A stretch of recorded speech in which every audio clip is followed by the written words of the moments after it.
আজকে সকালটা একটু অন্যরকমভাবে শুরু করলাম বন্ধুরা। সকালবেলা ছাদে চলে গেছিলাম গাছের ফুল তুলতে। দেখো কত ভোরে ভোরে ফুল ফুটছে। নাগচম্পার তো এই সময় সিজন, তো এই ফুলটা আমার ভীষণ পার্সোনালি ভীষণই ভালো লাগে। আর সিংহাসনে যখন সাজাই না, দেখো কত সুন্দর লাগছে। সমস্তটাই মোটামুটি গাছের ফুল দিয়েই পুজো দিলাম। দু একটা গাছ লাগালে বেশ ভালোই হয়। তারপরে সেই দিন ছিল সানডে, তো সানডে তো একটু স্পেশাল রান্না করতেই হয়, ভুড়িভোজ না করলে ভালো হয় না। তো করে নিলাম হোমমেড বিরিয়ানির রেসিপি আমি আগেও একবার দিয়েছি। যদি তোমরা জানতে চাও অবশ্যই আমাকে কমেন্ট করো, আমি তোমাদের জানাবো। আমি ঘরের বিরিয়ানিটা বেশ ভালোই করি আর সবাই খেয়ে খুব ভালোই বলে। আর দেখো নিজে রান্না করছি বলে না, এদিকে রান্না করতে করতে দেখছি বৃষ্টি নেমে গেছে। ছোটো মেয়েকে খুঁজে পাচ্ছি না, দেখি ব্যালকনিতে এসে বৃষ্টির জল নিচ্ছে। আমরাও ছোটোবেলায় কিন্তু এরকম করতাম, সেই কারণে ওকে আর বকাঝকা করি না। তবে এই বলি ঠান্ডাটা লেগে যাবে। তারপরে যতই সবসময় করি তার একটা ভয় কাজ করে। তো একটু ঠাকুর নমস্কার করে বিরিয়ানিটা লেয়ারে বসিয়ে দিলাম, ভাপে বসিয়ে দিলাম। ফাইনাল হলে অবশ্যই তোমাদের দেখাবো। তারপরে গ্যাস ট্যাসগুলো একটু মুছে নিলাম, কারণ রবিবার বলে কথা, গ্যাস ট্যাস মুছে একদম পরিপাটি করে খেতে বসবো। পিছনে আর কাজের কোনো চিন্তা রাখবো না, কারণ আজকের স্কুলের ব্যাপার নেই মেয়েদের। বিরিয়ানিটা গার্নিশিং করে নিলাম, একটু স্যালাড কেটে নিয়েছিলাম, টমেটো, পেঁয়াজ আর শসা। মেয়েরা তো খেয়ে বললো মা ভীষণই ভালো হয়েছিল। চলো বড় মেয়ের কাছ থেকেও ফিডব্যাক নিলাম, ও খুব ভালো বলেছে।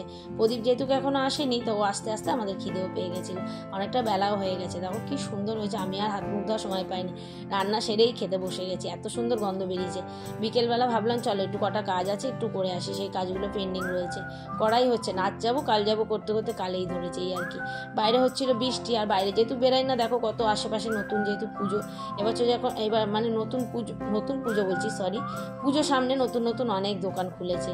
তো চলে এসেছিলাম একটু সোনার দোকানে, সোনা কিনতে না বন্ধুরা, অ্যাকচুয়ালি আমার পায়ের তোড়াটা কেটে গেছিলো, সেটাকে একটু ঠিক করতে। আর এই শাঁখা বাঁধানোটা দেখো গালাগুলো পড়ে খুলে গেছে, সেই কারণে সোনাগুলো পড়ে যাচ্ছে, সেটাকে ঠিক করতে আসলাম। মেয়ে ডান্স ক্লাস থেকে আমার সঙ্গে জয়েন করলো। সেদিন ছিল কৌশিকী অমাবস্যা, তো আমার বাপের বাড়ির পাড়ার ওখানে একটা জায়গায় বেশ বড় করে পুজো হচ্ছে।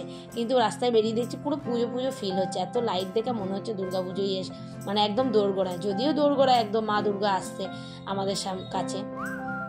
তো সেটার তো একটা আনন্দ আছেই। তবে শুরু হয়ে গেছে কিন্তু আমাদের বাঙালিদের মধ্যে পুজো। এই একটা বড় মাঠের মধ্যে বড় প্যান্ডেল, মনে হচ্ছে ফাংশন হবে, সেই কারণে দেখছি সব চেয়ার টেবিল দিয়ে সাজাচ্ছে।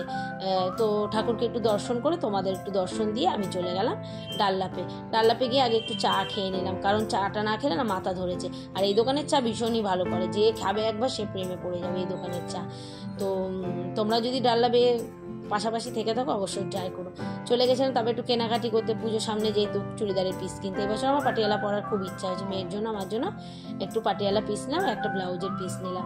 তো আগে একটা দোকানে দেখেছিলাম, সেখানে কোনো একটা কালেকশন ছিল না, তো এই দোকানে দেখলাম বেশ মোটামুটি ভালোই কালেকশন, নিয়ে নিলাম এই 3টে পিস। কেমন হয়েছে জানিও, ভিডিও ভালো হলে লাইক করো, টাটা।